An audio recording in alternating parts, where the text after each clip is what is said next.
Review.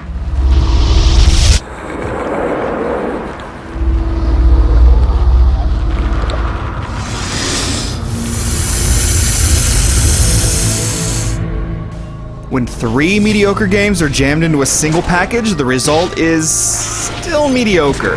That's unfortunate, because Aliens vs. Predator is a game you'll want to love. It comes from the developer of the beloved first game in the AVP series, and like that game, it features 3 distinct campaigns featuring 3 somewhat differing styles of play. But the sight of the Predator as he rips the spine out of his human victims is a short-lived joy compared to the general clumsiness that invades almost every aspect of developer Rebellion's newest addition to the franchise.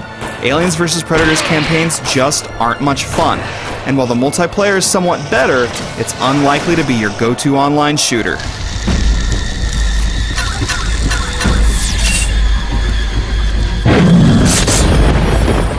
Aside from its storied history, Aliens vs. Predator's main appeal is its 3 different campaigns, in which you respectively take control of a Marine, an Alien, and a Predator. Each campaign has its strengths and starts well enough. The first 2 levels of the Marine campaign are dark and scary. Playing as the Alien, your escape from a lab features some good old-fashioned head-chomping, and as the Predator, it can be fun to leap around and get in position for a gloriously disgusting kill. But in each campaign, the thrill wears off when you discover that Aliens vs. Predator botches a lot of the basics. The dark thrills of the first Marine levels give way to tedium once you enter less interesting jungles and temples. The fun of scuttling about as a xenomorph is lost when the awkward controls suck out all the pleasure. And while the Predator campaign is probably the most fun of the 3, poor human AI and inconsistent movement are still noticeable problems. The Alien campaign, on the other hand, is probably the weakest. You're supposed to hold the right trigger to climb onto a wall, but in actuality, there's no consistency to the movement. You'll crawl onto some walls and outcroppings whether or not it's what you want to do, and even the simplest things sometimes mean wrestling with the controls.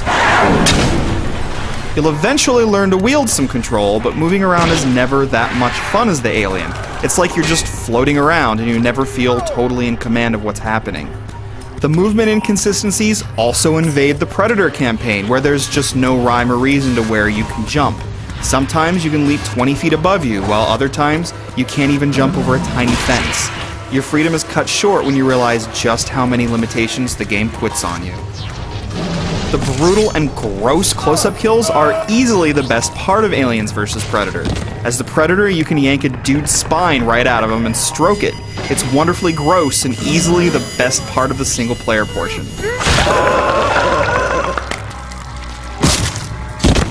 The Alien gets some similarly awesome moments, so if you're a sucker for creepy violence, you'll get some fun here.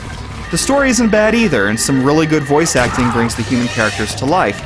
But the game is just filled with all sorts of small problems so numerous that they make a giant pile. With one exception, the boss fights are lame.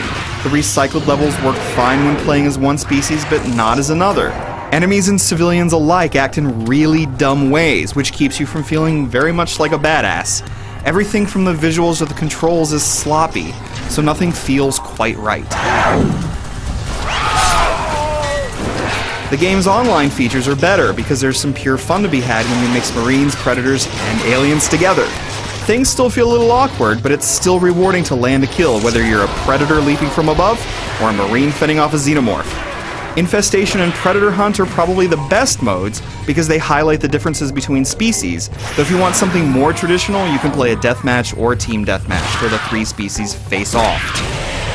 Survivor is the usual co-op mode where you join 3 buddies and shoot up waves of enemies. This isn't as good as similar modes in other shooters, but it's still creepy and harks back to the cool first levels of the Marine campaign. It's the little things that really drag the game down. The grotesque kills and some entertaining multiplayer moments just don't cut it when there's so many excellent shooters on store shelves. Aliens vs. Predator is sometimes enjoyable, but doesn't feature the attention to detail and the obvious care that go into the best games. The thing it does best is make you wish you were playing the original Aliens vs. Predator.